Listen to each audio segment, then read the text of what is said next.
workers. Now we hear that Tran is bankrolled by the very people trying to gut Prop 13.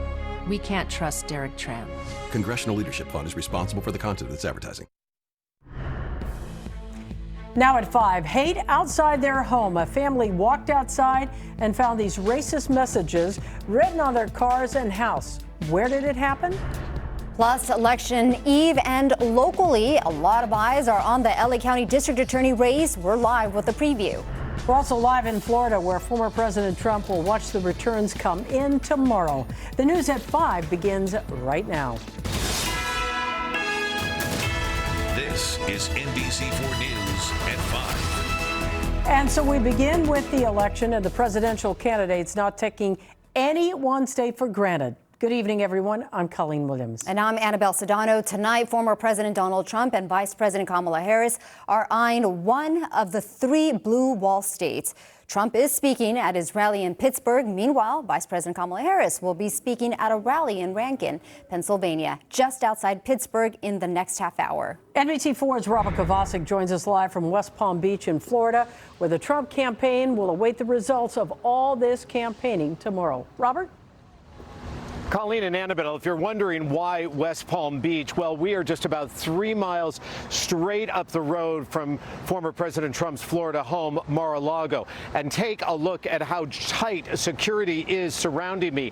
Now, we are in a park just outside of the Palm Beach County Convention Center, where Trump campaign and the supporters will await the returns tomorrow night. But we needed to be registered to get permission to even be outside of this park and outside of the convention center by the police department. And you see right here, we have watched all day of the barricades being erected. Let's show you some video that we shot earlier.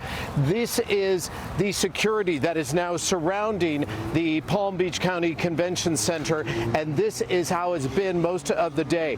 More and more barricades and more ways to prevent any trouble from happening here in West Palm Beach. Now, the video that you are looking at is similar to a scene that we are seeing elsewhere, making sure everyone stays safe at Howard University in Washington, D.C. Let's show you that video right now. This is where the Harris campaign and their supporters will gather tomorrow night. And that, of course, is where my colleague Conan Nolan, as you saw earlier, will be providing live coverage for NBC4. Now, by this time tomorrow night, the candidates will have finally reached the finish line.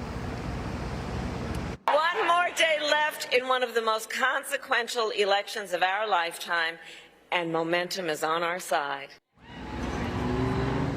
Vice President Kamala Harris spending the final full day of her campaign focusing on crucial Pennsylvania, making 4 stops, including Pennsylvania.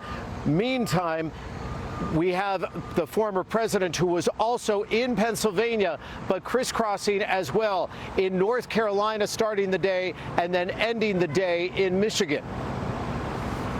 And then we're going to do something, a term you've never heard of, make America great again. That's what we're going to do.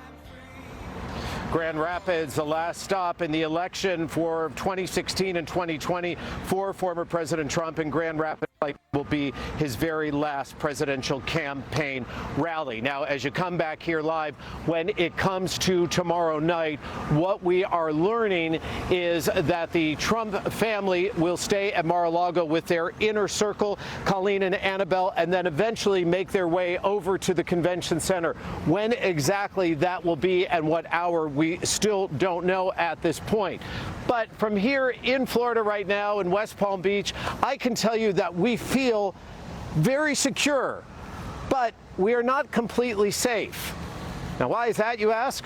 Well, the West Palm Beach Department has warned Edwin Calderon, my photographer, and myself to be wary of the alligators in that adjacent lake.